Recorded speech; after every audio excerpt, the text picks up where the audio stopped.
Muito boa noite, queridos companheiros e queridas companheiras. É um prazer estar aqui com vocês nesta nossa tarefa na divulgação da doutrina espírita através do programa Espiritismo e Vida. Nesta nossa série, o estudo sistematizado do livro O Evangelho segundo o Espiritismo. A partir de hoje, terminamos aí a parte introdutória do Evangelho e damos início aos capítulos do Evangelho, que serão divididos entre os nossos companheiros que participam deste encontro aos domingos e, aos poucos, gradativamente, de uma forma bem sistemática, vamos começando a fazer o estudo dos capítulos, para que, de uma forma mais ampla e mais profunda, possamos compreender a vontade do nosso querido codificador, Allan Kardec, em nos trazer os ensinos morais do Evangelho de Jesus. Hoje nós vamos iniciar o capítulo 1, que tem como título Não vim destruir a lei.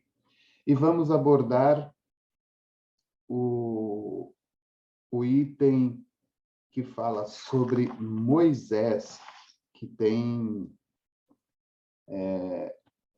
ligação nos itens 1 e 2. Então, no item 1, Kardec diz assim, colocando uma passagem de Mateus, que está no capítulo 5, versículo 17 e 18. Não penseis que eu tenha vindo destruir a lei ou os profetas. Eu não vim destruí-los, mas cumpri-los. Porquanto eu vos digo em verdade que o céu e a terra não passarão sem que se cumpra perfeitamente tudo o que está na lei, até o último iota, o último ponto. E o tradutor coloca aqui uma nota de rodapé nos explicando uma questão que está nesse item de Mateus. Iota é uma nota, é uma nona letra do alfabeto grego. Iota é a nona letra do alfabeto grego. Então, repetindo o que está em Mateus, capítulo 5, versículo 17 e 18, não penseis que eu tenha vindo destruir a lei ou os profetas. Eu não vim destruí-los, mas cumpri-los.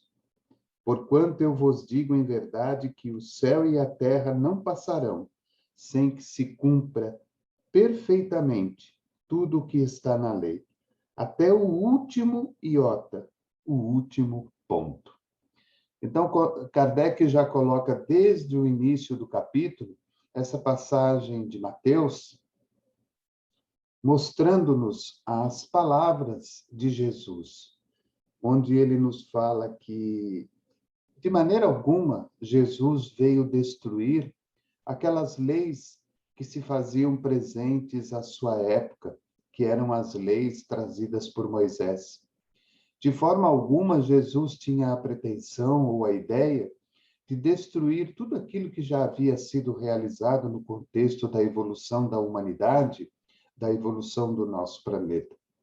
Jesus apenas veio trazer um pouco mais de esclarecimento, trazer um pouco mais de entendimento a todas as pessoas que participavam daquele momento da sua passagem junto ao planeta.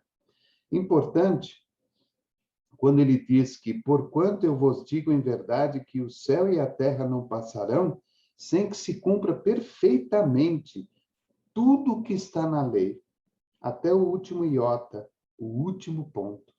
Então, absolutamente nada daquilo que já havia sido trazido, por exemplo, por Moisés e pelos antigos profetas, absolutamente nada deixaria de existir.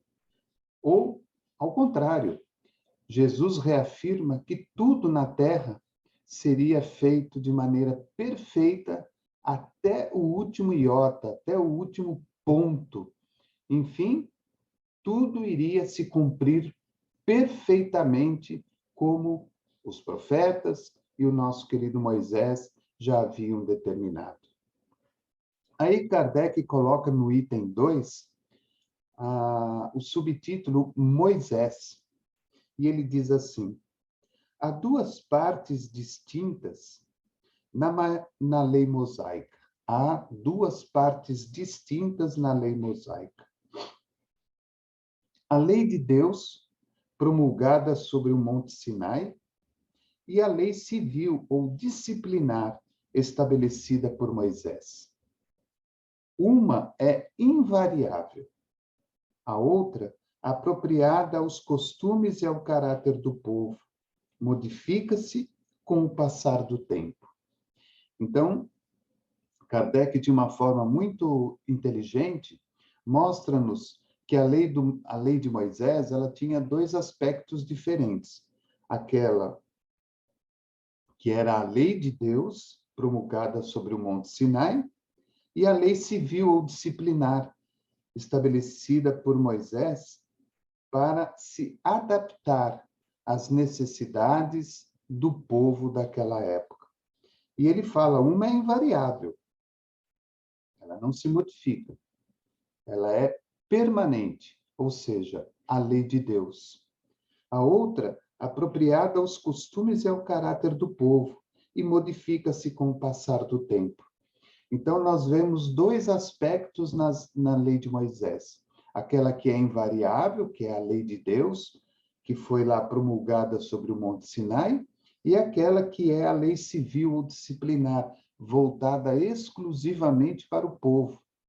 E essa variável, ela se modifica com o passar do tempo e com o passar das necessidades que se apresentam nesse novo tempo, ela acaba se adaptando, ela acaba se modificando para ajustar-se às necessidades do povo daquela época. A lei de Deus está formulada nos 10 mandamentos. E aí Kardec coloca os 10 mandamentos, mas de uma forma assim um pouco mais objetiva, trazendo-nos também um pouco das suas palavras, um pouco do seu esclarecimento. Primeiro, eu sou o Senhor, vosso Deus, que vos tirei do Egito, da casa da servidão. Não tereis outros deuses estrangeiros diante de mim. Não fareis imagem esculpida, nem figura alguma de tudo o que está em cima, no céu e embaixo, sobre a terra. Nem de tudo o que está nas águas, sobre a terra. Vós não os adorareis, nem lhes prestareis cultos soberanos. Muito bacana isso, porque o primeiro mandamento Jesus coloca como sendo eu sou o Senhor vosso Deus, né? Aliás, Deus passa a Moisés, né? Não Jesus. Deus passa a Moisés, né? Isso vem lá da espiritualidade. E aí ele diz: eu sou o Senhor vosso Deus, que vos tirei do Egito, da casa da servidão.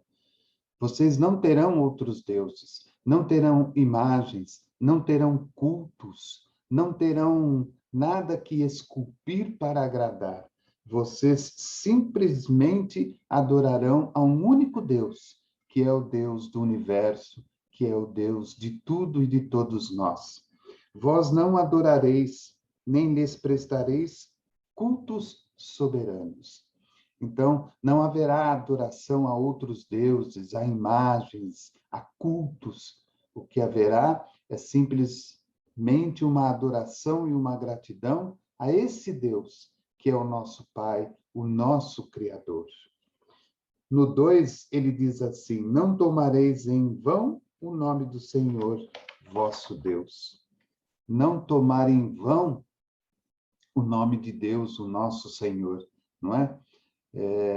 E nós muitas vezes fazemos isso cotidianamente no dia a dia da vida. Que Deus me ajude, que Deus me ampare, que Deus me fortaleça, que Deus me dê força para vencer tal coisa, que Deus me ajude a alcançar tal coisa. É um costume muito nosso mesmo, atribuir a Deus essa responsabilidade que é nossa. Então, colocamos o nome de Deus em vão em várias situações do nosso cotidiano, sendo que Deus, essa divindade universal, essa divindade maior, ele é o nosso Criador, ele é o nosso Pai, é aquele que justamente nos oferece condições para que, por vontade própria e por determinação única, nós saibamos vencer as dificuldades, mostrando-nos capazes de superá-las, e com isso aumentando a nossa capacidade intelectual, desenvolvendo os nossos sentimentos mais puros, e com isso alcançando a nossa própria luz, a nossa própria vitória pessoal. No 3, ele diz o seguinte: lembrai-vos de santificar o dia de sábado. Isso é muito comum entre alguns segmentos do protestantismo, onde eles, no sábado, principalmente aqueles que são mais rigorosos, eles não fazem absolutamente nada.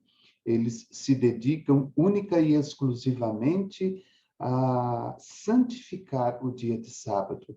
Então, eles modificam a sua alimentação, eles não se distraem com a televisão, eles não se distraem com passeios, eles cultuam exclusivamente o dia de sábado ao Senhor.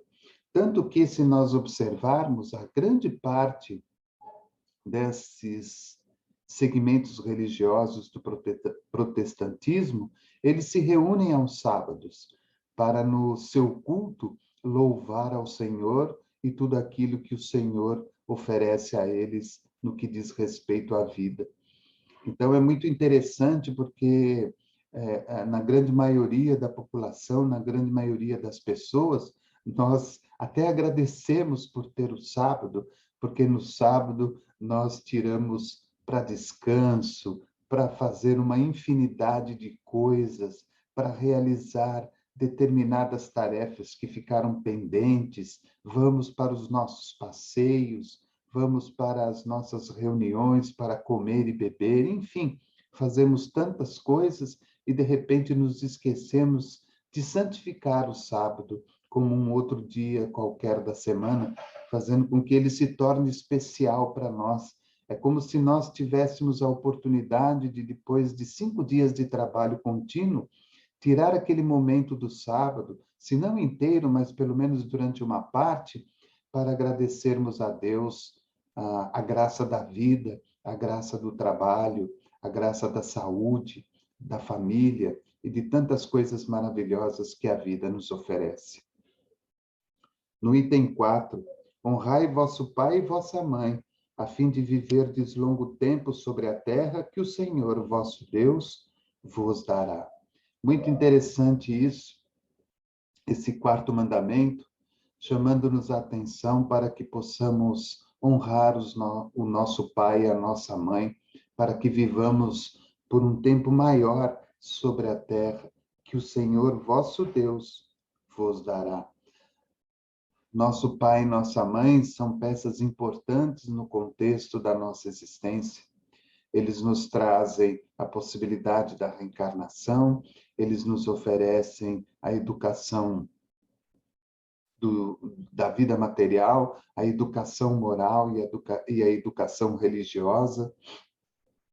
Eles nos oferecem condições para que possamos seguir adiante na nossa evolução, no nosso crescimento, no nosso progresso, no nosso desenvolvimento.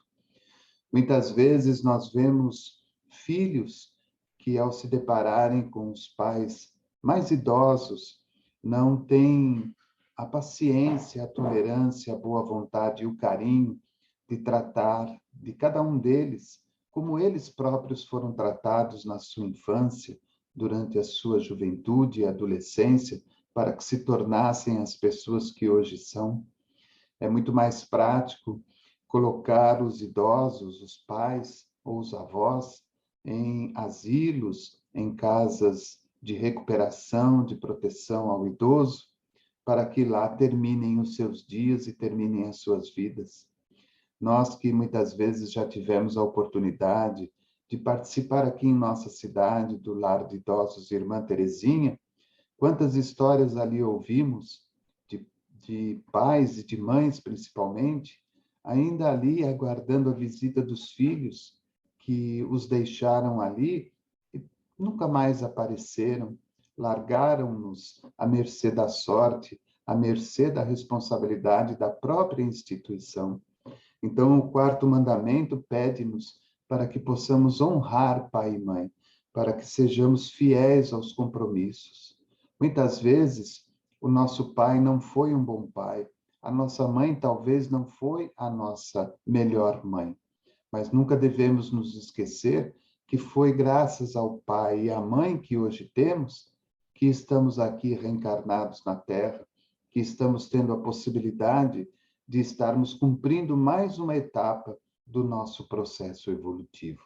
Então, é um mandamento que nos faz refletir e que nos faz pensar com muita atenção a respeito de tudo aquilo que a vida nos oferece através da oportunidade reencarnatória.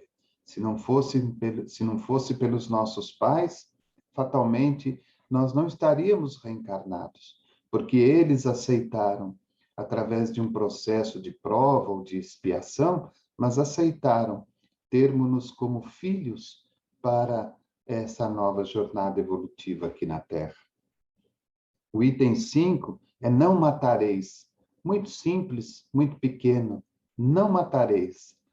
E esse não matareis, com certeza, está incluído não só em não matar o nosso semelhante, mas não matar a natureza, não matar os animais, não matar os sonhos, os ideais, os objetivos e os desejos dos nossos irmãos de caminhada, através das nossas palavras muitas vezes mal colocadas, das nossas posturas muitas vezes não de conformidade com a situação que ora estejamos vivendo. O não matareis talvez vá bem na contramão de tudo isso que nós estamos ainda vivendo no planeta Terra, onde as pessoas ainda acreditam que em matar o outro, em tirar a vida do outro, estamos ali solucionando os problemas políticos, religiosos, sociais, os problemas de gênero. E, na verdade, estamos, sim, aumentando as dificuldades entre um e outro, e que serão acertadas com certeza numa próxima oportunidade e numa próxima encarnação. O item 6, não cometer adultério. E também isso, um item pequeno, mas de suma importância para todos nós. O não cometer o adultério, ou seja, sermos fiéis aos nossos compromissos assumidos perante a nossa companheira ou perante o nosso companheiro. Ter a certeza de que muitas vezes nós, ao cometer o adultério, ele de forma física, real, verdadeira, guardamos isso na nossa intimidade, na nossa consciência, e isso faz com que seja como que um peso, uma culpa, um arrependimento perante aquilo que realizamos. E os espíritos amigos, já trazendo agora novas orientações, principalmente nas obras psicografadas pelo nosso querido Chico, pelo Divaldo, pelo nosso querido Raul Teixeira, nós observamos o quê? Que o adultério não está apenas na realização do ato, mas o adultério também se faz presente nos nossos pensamentos, nos nossos sentimentos. Muitas vezes não cometemos o ato, mas pensamos, mas sentimos. Então, essa palavra adultério, ela é muito abrangente, porque ela não está simplesmente ligada ao fato em si realizado, mas também, como eu disse, naquilo que muitas vezes pensamos, naquilo que muitas vezes sentimos. E talvez o adultério seja mais abrangente ainda, porque não está só envolvido nessa questão da parte física, da parte, por exemplo, sexual, mas o adultério também muitas vezes se dá pelas nossas posturas, pelas nossas ações no cotidiano da vida, com as pessoas que fazem parte da nossa existência. O mandamento número 7 é não roubareis. Não roubareis. E o não roubareis é algo que mostra-nos um princípio muito básico, que nós aprendamos nos contentar com aquilo que temos, que nós aprendamos a nos sentir felizes com aquilo que a vida e Deus nos oferece. Que saibamos nos tornar pessoas realizadas com as nossas conquistas através do suor, através do trabalho. Não precisamos tirar nada de ninguém, não precisamos roubar nada de ninguém, seja algo material, ou seja até o amor de uma pessoa. Não precisamos disso. A partir do instante que nos aceitamos da maneira que somos e com aquilo que temos, não precisamos extrair de nada e de ninguém aquilo que não nos pertence. As pessoas que têm a possibilidade de participar de reuniões mediúnicas, aquelas reuniões de desobsessão, onde os espíritos são trazidos para exporem aí as suas necessidades e os seus conflitos, observamos nessas reuniões fatos exclusivamente voltados a este 7º mandamento, que é não roubareis. Espíritos que reclamam a perda de um local, por exemplo, uma fazenda, um sítio, uma casa. Espíritos que reclamam a perda de uma fortuna que juntou durante toda uma vida de trabalho. Espíritos que reclamam o roubo da pessoa amada que vivia com ele. E aí formam-se tramas tão grandes e tão emaranhadas de confusões que muitas vezes culminam na morte de alguém.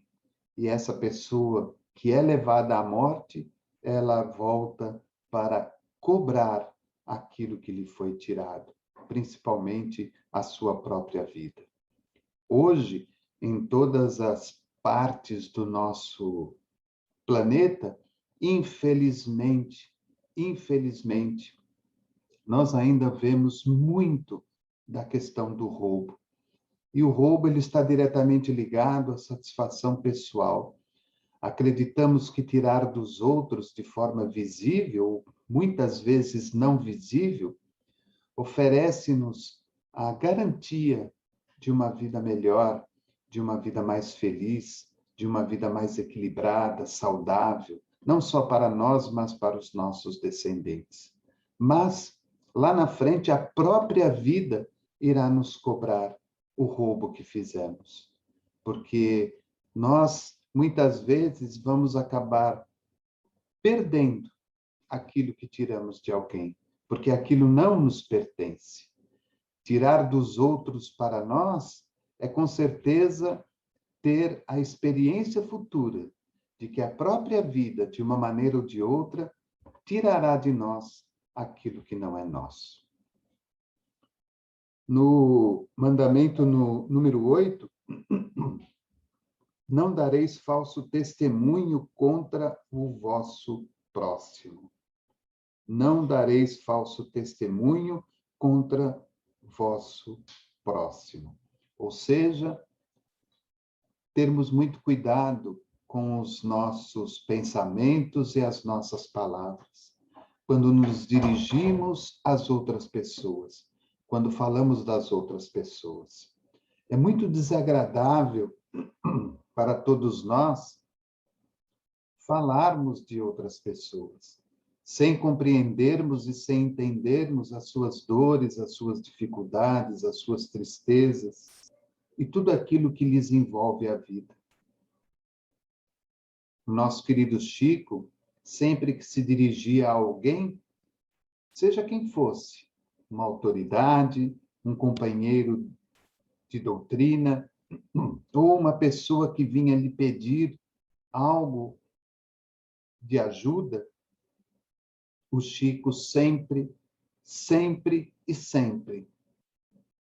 direcionava a uma dessas pessoas palavras de conforto, de carinho e de estímulo. E mesmo que alguém apontasse ali naquela reunião algum deslize, algum defeito com relação àquela pessoa, ele enfatizava, mostrando uma virtude que aquela pessoa tinha. Então, é muito importante nós olharmos sempre pelo lado positivo, olharmos o que a pessoa tem de melhor e não enfatizarmos aquilo que é o seu erro e a sua falha. No mandamento 9, não desejeis a mulher do vosso próprio. Esse mandamento número 9, ele está bem de encontro ao número 6, que é não cometereis adultério. Então, o 9 é não desejareis a mulher do vosso próximo. Ou seja, não busque na outra pessoa aquilo que não lhe pertence. Não cometa o adultério. Não roube aquilo que não é seu. E esse mandamento, com certeza, ele se enquadrava muito bem, como todos os outros, desculpe, a época de Moisés, aquele instante da vida de Moisés, porque a riqueza imperava muito. E hoje, ainda mesmo que com figuras diferentes e com roupagens diferentes, nós ainda observamos um pouco disso, né? O desejo pela mulher alheia e também o desejo pelo homem alheio, enfim, situações que fazem parte deste contexto social em que estamos vivendo e que também faz parte dessa evolução, desse progresso da qual nós hoje estamos sujeitos a vivenciar. Então, o item 9 é não desejareis a mulher do vosso próximo. E o item 10, o último, que é o mandamento número 10, não cobiçareis a casa do vosso próximo, nem seu servo, nem sua serva, nem seu boi, seu asno, ou qualquer coisa que lhe pertença. Ou seja, que nós nos contentemos com a vida que temos e com aquilo que temos. Nada, absolutamente nada de cobiçar o que é do outro. O que é do outro é a conquista dele. Ele lutou, ele trabalhou, ele se esforçou, ele provavelmente recebeu dos seus pais, dos seus avós, uma herança para que ele pudesse ter os benefícios que hoje ele tem. Essa diferença entre a riqueza e a pobreza gera, com certeza, em todos nós, uma dificuldade muito grande de aceitação. Muitas vezes temos muita riqueza e não sabemos administrá-la perfeitamente, e com isso não temos a felicidade, a alegria, e por outro lado temos a pobreza que nos causa uma insatisfação interior muito grande, porque gostaríamos de ter o melhor que o outro tem.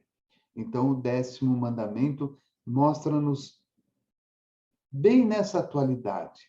Não cobiçareis a casa do vosso próximo, nem seu servo, nem sua serva, nem seu boi, seu asno, ou qualquer coisa que lhe pertença. Não tenho que cobiçar nada, não tenho que ter inveja de nada, não tenho que querer ter aquilo que o outro tem. Eu tenho aquilo que eu mereço. Eu tenho aquilo que eu me esforço para ter. O outro pode ter um carro maravilhoso e eu posso ter um carro mais simples, mas que eu me utilize do meu carro mais simples da melhor forma possível, cuidando dele, porque ele é um empréstimo que Deus me dá para que eu possa realizar as minhas tarefas do cotidiano. Então, esses são os 10 mandamentos.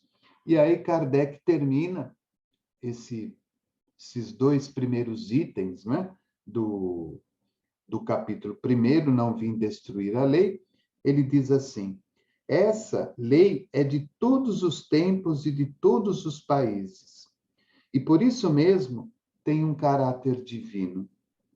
Todas as outras são leis estabelecidas por Moisés, obrigado a conter, pelo temor, um povo naturalmente turbulento e indisciplinado.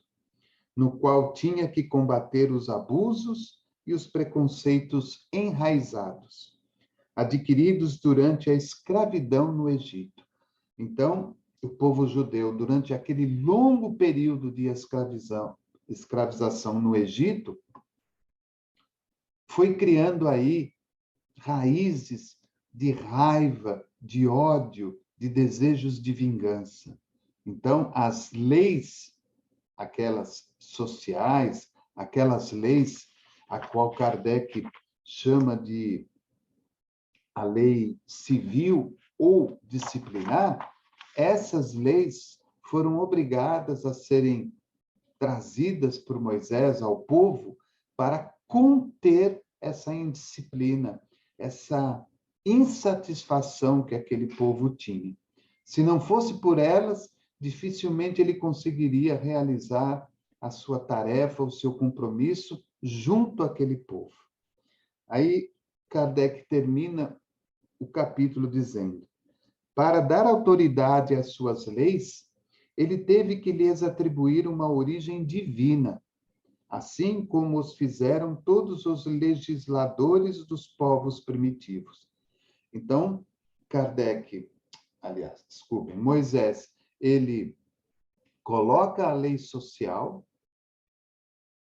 para conter o povo e disciplinar o povo, mas, paralelamente a isso, ele traz a lei divina, para que o povo cumprisse a lei social, e aí se acalmasse, se tranquilizasse, e aguardasse as tarefas que, porventura, viriam à frente, e, ao mesmo tempo, ele coloca a lei divina, para que houvesse um temor interior por parte daquele povo perante Deus. Então, eu tinha uma lei social, uma lei do dia a dia, mas eu também tinha uma lei divina, da qual eu tinha que prestar contas através da minha consciência. A autoridade do homem devia apoiar-se sobre a autoridade de Deus. Olha que interessante. A autoridade do homem devia apoiar-se sobre a autoridade de Deus. Mas somente a ideia de um Deus terrível podia impressionar criaturas ignorantes, nas quais o senso moral e o sentimento de uma justiça imparcial estavam ainda pouco desenvolvidos. Então, a autoridade do homem devia apoiar-se sobre a autoridade de Deus. Mas somente a ideia de um Deus terrível podia impressionar criaturas ignorantes, nas quais o senso moral e o sentimento de uma justiça imparcial estavam ainda pouco desenvolvidos. Então, o povo ainda tinha esse sentimento dentro dele, de que havia uma justiça falsa. Como é que aquele fulano pode ter muita coisa e eu não ter nada? Como é que aquele fulano pode matar a minha família e eu não posso fazer nada? Como é que eu tenho que amar aquele fulano, perdoar aquele fulano, entender aquele fulano, compreender aquele fulano? Então, essa imparcialidade que ainda existia de forma muito grande no meio daquele povo, tinha que estar aí calcada e amparada por uma lei divina, também tão forte quanto a lei social, para que se criasse um temor no interior e no coração daquelas pessoas, e que antes de fazerem algo que pudesse agravar ainda mais as situações que já eram graves naquele instante, elas pensassem duas vezes e dessem um passo atrás.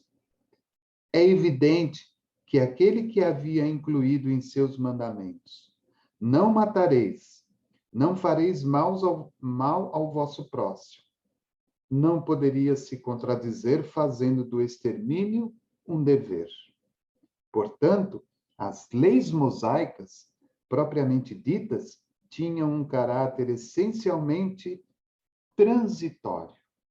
Olha que interessante, olha a grandiosidade da espiritualidade, trazendo para Moisés as leis do mandamento, a lei divina, e trazendo também a lei social, a lei para o povo. Kardec termina mostrando para nós o quê? Que as tais leis mosaicas, elas foram simplesmente transitórias. Elas foram para aquele momento, para aquele instante evolutivo daquele povo, para que se contessem as barbaridades que ali estavam sendo cometidas durante o período da escravidão no Egito e também após a saída do povo do Egito. Tanto num momento como no outro, havia a ocorrência de inúmeras situações muito graves e muito difíceis, porque elas geravam o estado de vingança, o estado de ódio. Então, a lei civil e a lei mosaica veio para acalmar essa situação. E a lei civil, ela estava totalmente baseada nessa lei mosaica, nessa lei divina, fazendo com que aquelas pessoas tivessem um certo temor desse Deus.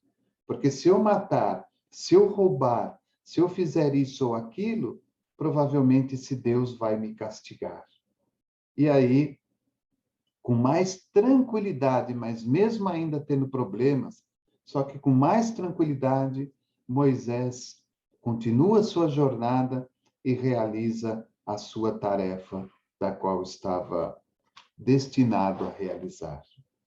Então, esse foi aí o resuminho, né? Uma pequena orientação a resumo desses dois primeiros itens do capítulo 1, não vim destruir a lei. O primeiro item, que é aquela passagem de Mateus, e o segundo item, que fala a respeito de Moisés, a sua responsabilidade, a sua lei civil, a sua lei divina, um panorama a respeito do povo daquela época e o resumo final que nós podemos tirar disso é de que a espiritualidade, sabendo do desenvolvimento dos espíritos, sabendo do desenvolvimento das populações daquela época aqui encarnada, e sabendo perfeitamente das inúmeras contrariedades existentes na justiça do homem, faz com que Moisés liberte o povo da escravidão do Egito e, ao mesmo tempo, permite a ele criar tanto a lei civil como a lei divina para que se estabelecesse de uma forma um pouco mais harmoniosa o equilíbrio. E este equilíbrio pôde permitir que tanto o povo como Moisés cumprissem as suas tarefas, sem que houvesse tanto extermínio, tanto ódio, tanta vingança, tanta dor e tanto sofrimento, abrindo caminho para o próximo estudo do próximo domingo, do item 3, muito especial, que fala sobre Jesus, que caberá ao nosso querido companheiro César Sátiro, lá de Sherbrooke, no Canadá. Então, nós queremos agradecer a você que nos acompanhou, agradecer a você que futuramente estará aqui participando desse nosso encontro.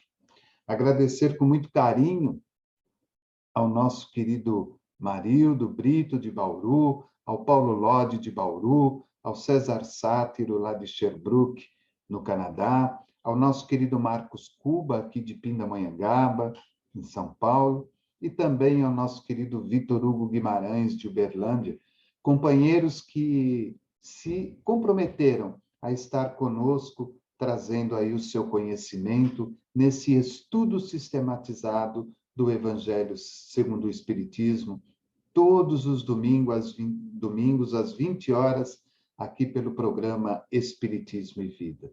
E quero aproveitar e convidar a todos vocês que deixem o seu like, ativem o sininho para receber as nossas notificações, acompanhem a nossa programação. O programa hoje tem aí uma programação extensiva durante toda a semana. Na terça-feira, às 19 horas, o programa Espiritismo Ontem e Hoje, transmitido diretamente de Brasília, da Federação Espírita Brasileira. Na própria terça-feira, às 22h30, a nossa série Relembrando Chico Xavier, onde estamos aí estudando os casos do nosso querido Chico, que estão contidos no livro Lindos Casos de Chico Xavier, do nosso querido Ramiro Gama.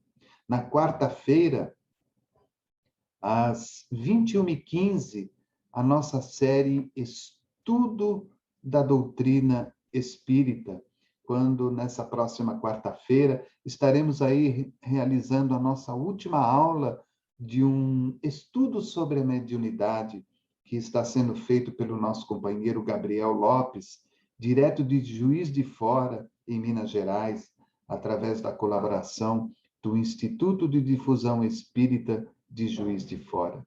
Na quinta-feira, às 20h, o nosso webinário com convidados especiais e temas importantes a respeito da doutrina e do dia a dia da nossa vida. No sábado, 20h, o programa Fonte Cristalina, direto de Ubatuba, aqui no litoral norte de São Paulo, com a apresentação do nosso querido Mário Mazei. E no domingo, 17h, a série Encontros com a Paz, com o estudo do livro Pão Nosso, psicografia do Chico, e ditado pelo nosso querido Espírito de Emmanuel. E no próprio domingo, às 20h, este estudo sistematizado do livro O Evangelho segundo o Espiritismo. Então, queremos agradecer a você. Acompanhe o nosso canal, acompanhe a nossa programação, ajude-nos na divulgação, porque a divulgação mais importante para nós é a divulgação da doutrina espírita. Não é simplesmente a divulgação do canal ou simplesmente termos muito inscritos. A divulgação mais importante para todos nós é a divulgação do conteúdo tão maravilhoso que a doutrina espírita nos oferece. E antes de terminarmos e darmos aqui o nosso boa noite, quero lembrá-los e convidá-los que agora em setembro, a partir do dia 2, estaremos realizando o primeiro mês espírita virtual do programa Espiritismo e Vida. Nas quintas-feiras, às 9h, os nossos webinários serão especiais, com convidados ainda mais especiais que estarão comemorando conosco o aniversário do Centro Espírita Caridade e Amor André Luiz, o aniversário do Grupo Cair Bar Schutel de Divulgação Espírita de Pindamonhangaba e o aniversário de nascimento do nosso querido Cair Bar Schutel. É o primeiro mês espírita virtual do programa Espiritismo e Vida, em setembro, às quintas-feiras, às 20h. Desejo a todos um bom final de domingo, uma semana repleta de muita saúde, de muita paz, e que Jesus abençoe seus lares, suas famílias, com muita saúde, com muita alegria. Um forte abraço a todos e até o nosso próximo encontro. Até lá.